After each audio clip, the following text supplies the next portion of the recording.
All right, guess who stopped by the house today? What's up, Tai? Mr. Mark Cuban. Everybody knows. I like that shirt. Yo, I called you. I'm so glad you wore it. Every day, everywhere we go, we always wear the same clothes. It's all about the good life. What do you think, honestly, is in your life now? You're a billionaire. Everybody knows you from Shark Tank. You own the Dallas Mavericks, which is the coolest part. Anybody who owns a basketball team, that's the highest level for me. When did you know you were living the good life? The day I was born. Really? Did you feel that way? No, I mean, yeah, I was like, Mom, chill, I got this. I could see you as a confident baby. You become a billionaire. You hit the big B. This is like the holy grail. When I was in my 20s, I told one of my mentors, Al Nation, I said, I'm gonna go back to college because I'm a college dropout. And that time I was gonna go back. And he said, why? And I said, well, because people respect you if you have a college degree. He said, no, Tai, this is America, make $1 million. The highest step is make $1 billion. Right.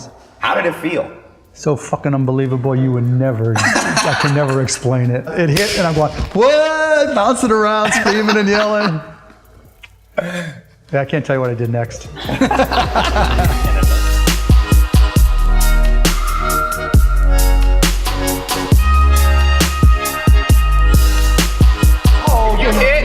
We'll do 5,000 to the charity of Mark's choice.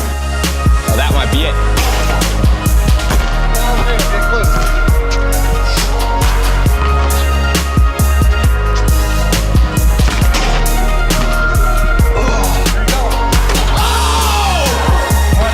Yes!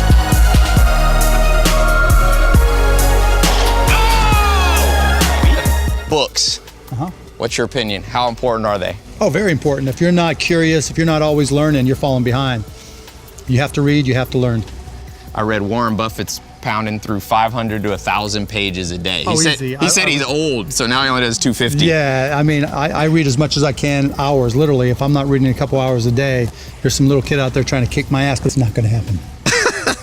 You ever seen that, I think it's John Calipari, he tells his students, like, when you go home from practice, there's some kid that stays in the gym. And one day you'll meet that kid on the floor and you're gonna lose. Yeah, absolutely. I mean, look, the one thing in life that you can control is effort.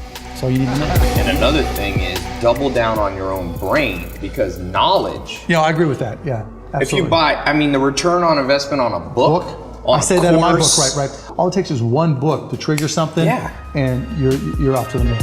Starting a business. Let's say today, you have to give your best piece of advice that you see. There's no universal advice that always works. But for those, because not everybody needs to be an entrepreneur, but those people watching who want to be an entrepreneur, what's the best advice in the smallest nutshell?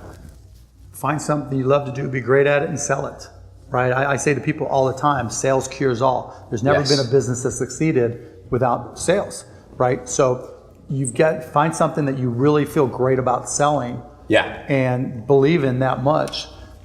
Do the homework to know. You've got to know more about your business than anybody else in the world. Otherwise, someone's going to kick your ass. Right. So know more about it than anybody else. Know that you can sell it, and go out and do it. All right, welcome everybody to today's Book of the Day show. The great Mark Cuban stopped by, and we got a lot to talk about. This is a great privilege to have you here. Thanks so much for being here. My pleasure, Tai. Thanks for having me.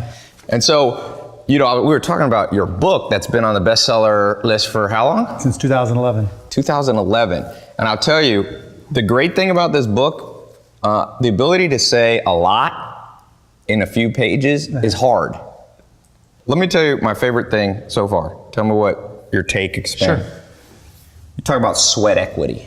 My mentor, Joel Salatin, was like, when you don't have anything, this is when sweat equity is at a premium. It's the best time to start a business. When you're a college kid, high school kid, right out of school, what have you got to lose? You know, when I started, as I say in there, when I started my first company, I had just gotten fired. I was sleeping 6 guys in a 3-bedroom apartment, sleeping on the floor. I mean, what did I have to lose? So after I got fired, to be able to go out and start a company, it was easy. There was no downside. And so, you know, before you have bills, before you have credit card debt, that's the time to do it. Best business pitch you've ever heard on Shark Tank? Favorite one? Probably Simple Sugars, Lainey Lazari, because she was only 19 at the time and she just rocked it. She knew her stuff, she knew where she was going, she had her vision, and she had all the facts and strategies to back it up. So I've heard you talk about destiny, how there has to be a huge experimentation cycle. You don't just wake up and go, my destiny is to be a restaurateur. No. So on one side, there's this experimentation phase, but on another side, there's natural temperaments. I mean, Michael Jordan had the body, he had the temperament of a champion, so he goes into sports. Do you think, they call that bounded rationality. Instead of saying, I could be every possible thing in the world, you kind of limit it and say, all right, I'm more of a math guy. Oh, I'm more of a people person. And then you try to find your destiny within that? Well, I think they go hand in hand, right? Because the type of person you are, kind of points to the things you're good at. Are you 12? You're not going to know. Are you 16? You're not going to know. If you're 18, maybe if you have a special talent, right? You can throw a baseball 100 miles an hour. You can sing and your voice is incredible. You're a concert pianist. You're a chess grandmaster. If you have a specific skill set or talent that just immediately propels you to the top, you want to follow that. But I remember having a list. I still have it. When I graduated from college, I was getting ready to graduate, and all the different industries that I thought I might want to partake in. When you find something you're good at, go for it. And I also always say it's not about passion. Everybody's got passion for something, right? Don't follow your passions, follow your efforts. Because people say, I was passionate to play baseball. I was passionate to play basketball. It doesn't mean all of a sudden I was going to be good enough.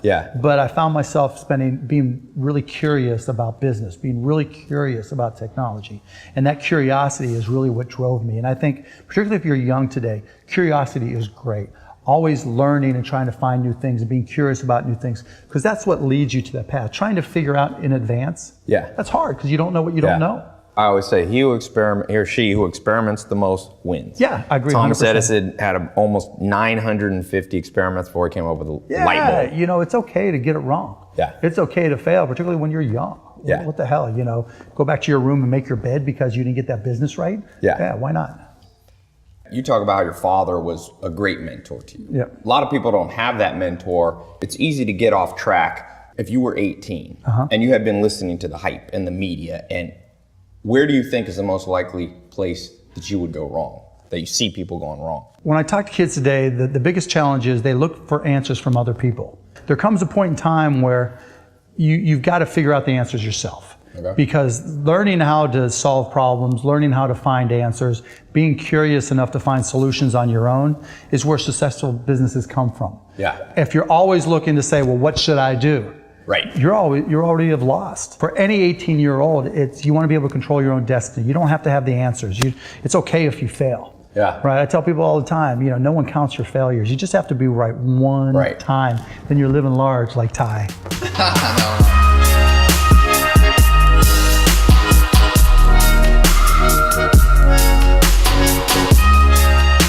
So you've got a cool app. You've got a cool concept, cyberdust.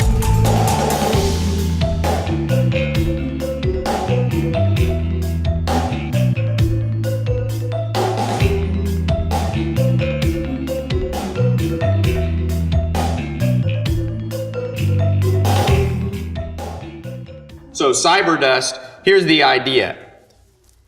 We leave a footprint that could be used against us. So what's the mentality before you had cyberdust? There's two parts to cyberdust, right? One is one-to-one or one-to-many messaging, right? When you send an email or text, the minute you hit send, you lose ownership of it, but you don't lose responsibility. Now, scandal, whatever you do. Right? But some people say, well, I don't say anything bad. On one hand, it's all about privacy. And what you'll find is when you say something on cyberdust, because after you're done reading it, it disappears forever. It cannot be recovered no matter what. The NSA, the FBI. It's done. It's done. So there's no servers out there holding. There's no Hillary Clintons out there saving it on the server. Getting in trouble. It's gone, right? But the beauty of that is it's going to allow you to be more open and honest. It's a little bit like Snapchat, but Snapchat's just pretty much photos. Well, yeah, plus Snapchat keeps everything. Yeah, Snapchat, God, those They keep all your Snapchat texts, guys, yeah. imagine what they have on their servers. Well, yeah, they have all the chats that you can do on Snapchat. They keep them all because they want to use them for advertising and other things. Yeah. So there's no security and privacy. And Snapchat's a great app, but it's different. The thing about cyberdust is you want to be able to have an open, honest conversation with somebody.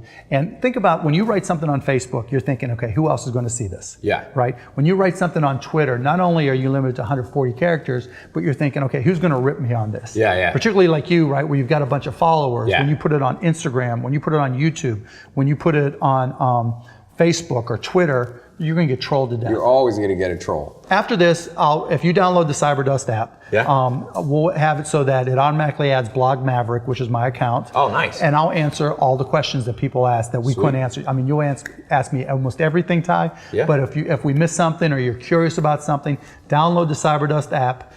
At Blog Maverick account, just ask me anything you want and I'll answer it. And I can give you an honest answer because it's not going to show up anywhere else. That's awesome.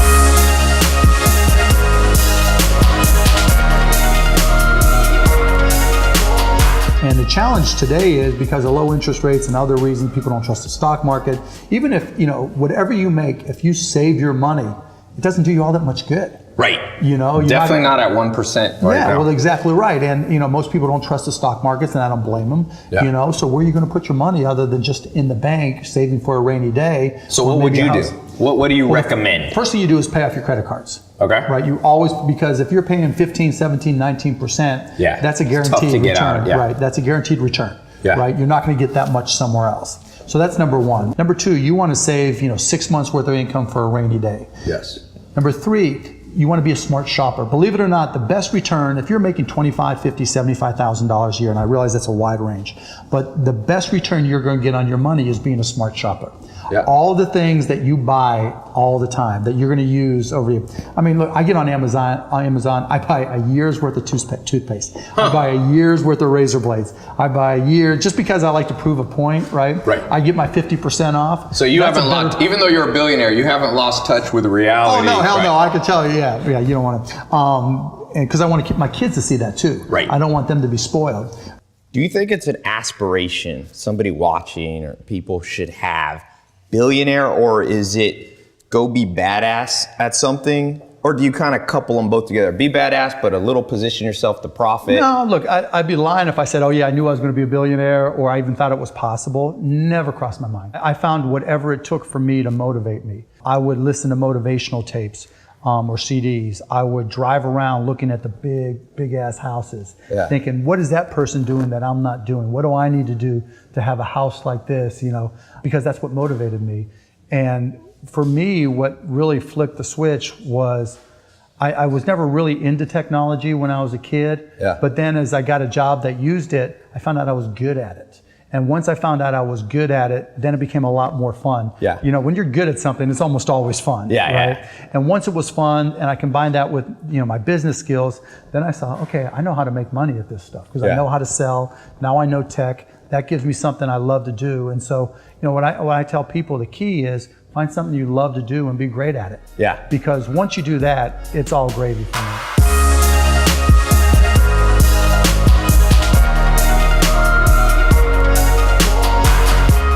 What's up, Meerkat? What's up, Periscope? How are you guys doing? Chris Sacka says hi. Somebody once told me, I remember this 9th grade teacher of mine, a social studies teacher, said the best marketing words ever written were on the bottle of a shampoo bottle. Okay. On the outside of a shampoo bottle. It says, rinse and repeat. Yeah. You don't have to wash your hair twice. But people would do it. So yeah. So rinse and repeat, and do you want fries with that? Right. Those two things made a lot of money. Right? Super size. But how do you? I call this, trend spotting, trend stacking. How did you cultivate that ability to see 15 to 20? Because there's a lot of money in figuring out. Being ahead of the curve. No, and I've always been good at looking around corners. I mean, what I do is I try to learn as much as I can about technology, and you start to get an understanding of what the progression of technology is. Yeah. If you can watch and listen to multimedia on a CD in a PC, and now you've got the internet to connect them together, well, it just makes sense, right? Yeah. I mean, I wrote software programs way back when where, you know, we would take pictures and integrate them into databases just because it made sense. You know, my very first company, Micro Solutions, everybody was selling just single one-off PCs, and I was like, look, at some point all these things are going to have to work together. Yeah. And so I was one of the very first people to get into local area networking and started writing, you know, multi-user software for local area networks and wide area networks. And that was way ahead of its time, but it allowed me to blow it up. And streaming was the same way. So I just look at technology and I say, okay, if this is where we are today, these are the advances we can expect. This is the way people lead their lives now. If I was going to blow it all up and rewrite it from beginning, how can I take this expected technology to change the way people live their lives or change the impact of it? The best thing you can do politically that will solve financial issues, health issues, if you could bring up the average base potential, we'd go from a $15 trillion economy to a $30 trillion economy. You could double the productivity. There's no question, right? No, I agree with you 100% that, you know, our biggest problem is income inequality. And, you know, I know how to make money, you know how to make money. You know, there's a lot of people who do and there's a lot of people who don't. But you're kind of the guy that might have pulled it off. You're like Elon Musk. You were in media, sports, you but I'm different. I mean, like Elon is a special character. He just has these huge visions, right? And he figures out ways to get there. Yeah. You know, and he knows the science and he knows how to sell. You know, I was more of a business guy that could combine business knowledge and technology knowledge to create companies. You know, I haven't ever run a 20,000 person, you know, company. Right. But I've run a ton of 100, 500, and 1,000 employee companies. And so it took me a while to really put together the pieces. It took me getting fired to finally just say, fuck it, go. You've been fired a couple times, right? Yeah, more than I can count. Wasn't a good waiter, But you got the last laugh on that, right? Yeah, right. A couple times, yeah. When I was poor, I was having fun. I've always managed to find the good side of things. So, you know, I've always felt good about myself. But at the same time, when did I really know I had it made was probably, you know, when we sold our company, when we sold. You said you were refreshing the screen to see how much the stock was worth. Yeah, when I had that first B by my name, then I knew it's just going to be different. I like it. You got the shirts, the 3 comma shirts. Yeah, 3 comma shirts, go to 3 comma apparel. You know, why 3 comma? How many commas are in a billion? Not many people know that. Now you know. 2 commas, that's child's play. That's right? Child's play for you. So I'm gonna throw some quick questions at you. Right. Best book you ever read? Fountainhead. Oh, okay. I like it. Favorite musician?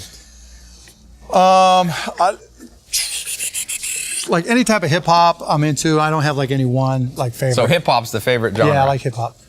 Greatest of all time? Basketball. MJ. Yeah. Most underrated player of all time? Dirk. Yeah, Dirk Nowitzki, for sure. Let's take a few questions. Somebody said, I saw a comment that was interesting here. What do you think the future is in entertainment media? Where are we going? Are we going live? I've heard you talk about how like Ryan Seacrest talking about live streaming. Is that where TV is going? Well, you know, bits are bits. And it doesn't matter what type of content they are. Once it's digital, it can transpose anywhere. You know, what people don't really realize is TV is streaming. Exactly, yeah. But the only difference is it's a dedicated network, so it never buffers. You know, it's always a perfect stream, or almost always a perfect stream. Whereas everything else, like this, goes over the open internet, so there's some risk associated, and it's not secure. But as far as the future, I think it's just going to depend on the quality of the entertainment. Yeah. So there's going to be a place for periscoping, you know, live streaming, regardless of who the provider is. There'll be a need for impromptu streaming. There's going to be, you know, we have Netflix, we've got all these different sources, all these different apps. But the point is, you're going to be able to watch what you want, where you want, and how you want it. It's going to come There's a good book. Have you read this book called Vaporized by this MIT guy? Yeah. It's like everything is basically just unlocking. The way that they used to be able to sell you TV, you pay. He said in the history of buying things, there's never been a better racket than TV, where they can get you to pay for 800 channels and you only buy 5. He's wrong. Right, good. He's dead wrong. This is why Mark Cuban's at my house. Here's why he tells the truth. Okay, so look at it this way. SportsCenter. Mm-hmm. Let's just say you can only stream SportsCenter from ESPN on your phone. You can't even get it on TV. Right. But you got to pay $3.99 a month for it. Right. But you don't want to pay $3.99 because you think that's expensive. You know what you're going to bitch about? Well, I don't watch hockey. And so you're going to just want to go program by program. Right, because a la carte, you can always find a way to break it down. Yeah. But look at Netscape. I mean, look at Netflix rather. Right. Right? You pay for movies you don't see. You're never going to watch. Yeah. Right? So you're paying $9.99. Why, if I only watch House of Cards, why shouldn't I just pay for House of Cards? Right. Right? There's nothing. So a la carte, so this whole buffet style has a value to it, and that they can negotiate. You get the stuff right. cheap. You get the, you know, so if you know you're a big TV consumer, right, then the cable bundle is fine. Yeah. Right? Because, you know, particularly what happens, age is relevant to your entertainment making decisions. Yeah. Right? And then that's why another reason why this guy's wrong, right? Because when you're 16 and you have all day to go on YouTube and search for everything. You get to college, a little bit less time, but you still got plenty of time. You want to look up this, you want to look up that, whatever type of videos you're into, cool. You get to that first job and you're busy all day long, you sneak it in. Right. Then you have kids, or you get married, you have kids, and life catches up. You got 3 kids, right? Right, I got 3 kids, right? You don't have the time for all that, and so it's good to have a valued curator to be able to say, look, here's some things that I think are good. Netflix does a decent job of that.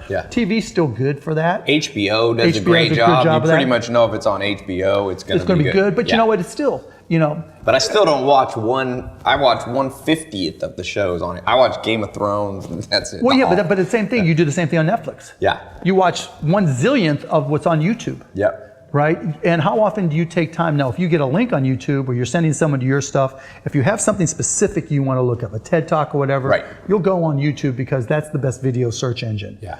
But you're not looking for entertainment. You're not saying, you know what, I'm bored. Can I find something? But still to this day, you probably will turn on the TV and see what's on. Right. It's still...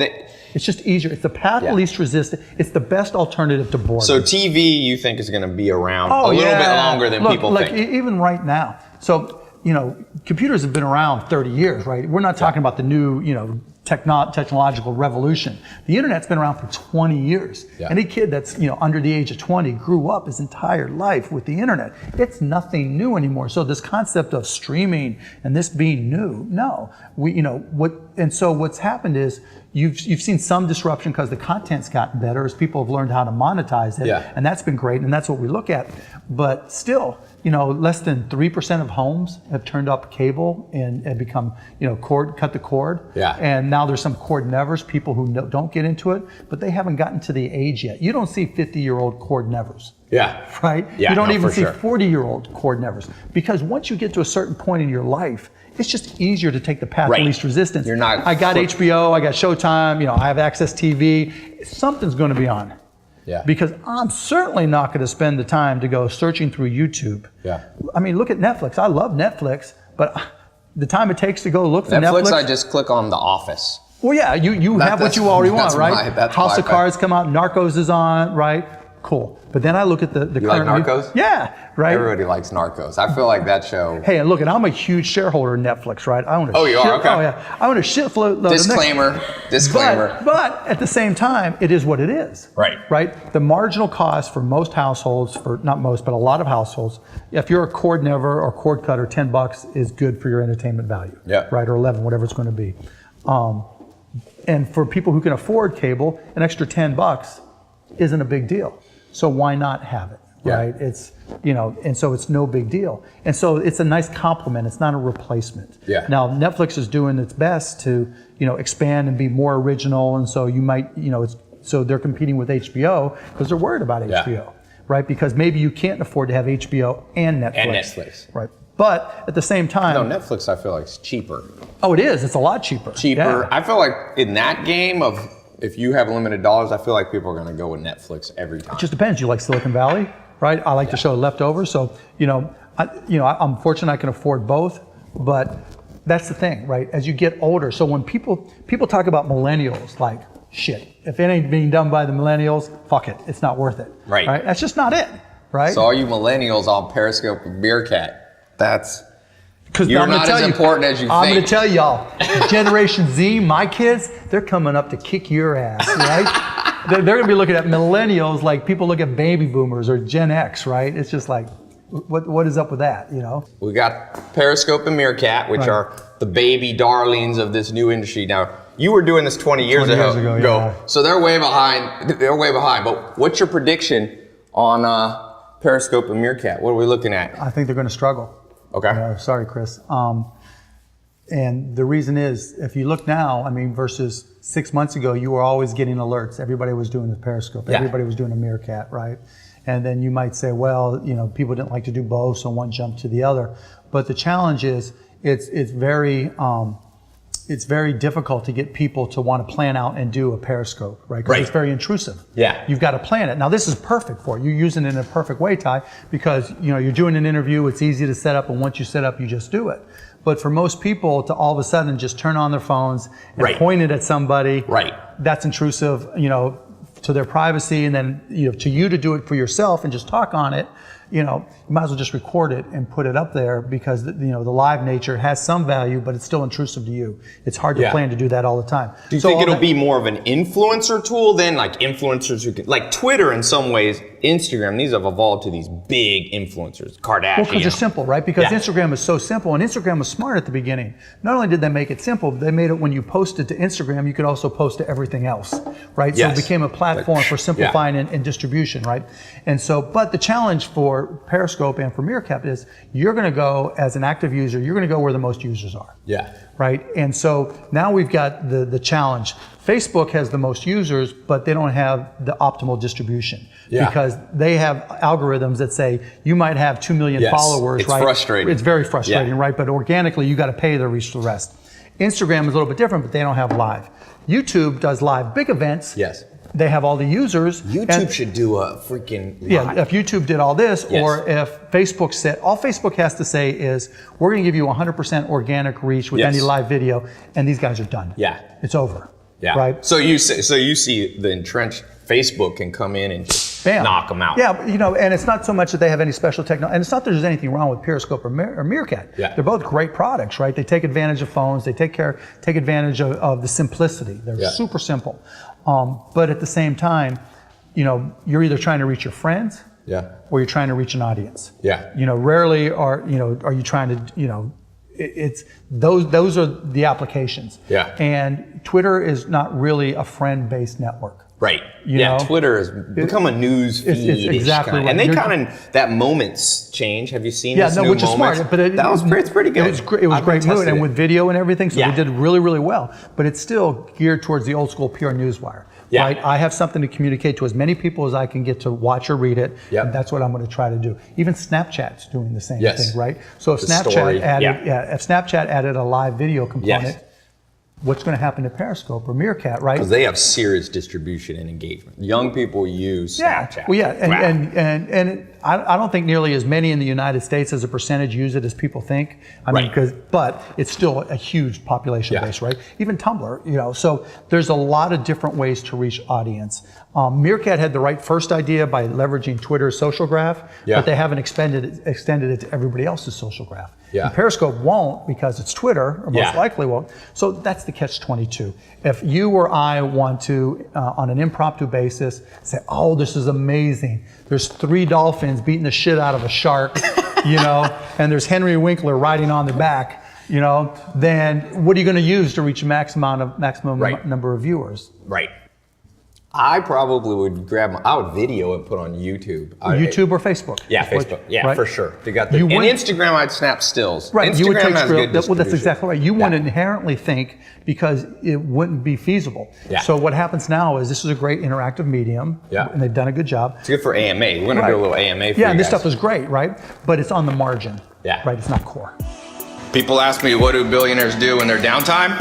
We're sitting here sweaty from playing basketball, catching up on email. You always work? This isn't work. It's what I like to do. What he loves to do. Joel Salatin told me, he said, Ty, if you have to take a vacation from what you do, never come back. Yeah, that's I like that one.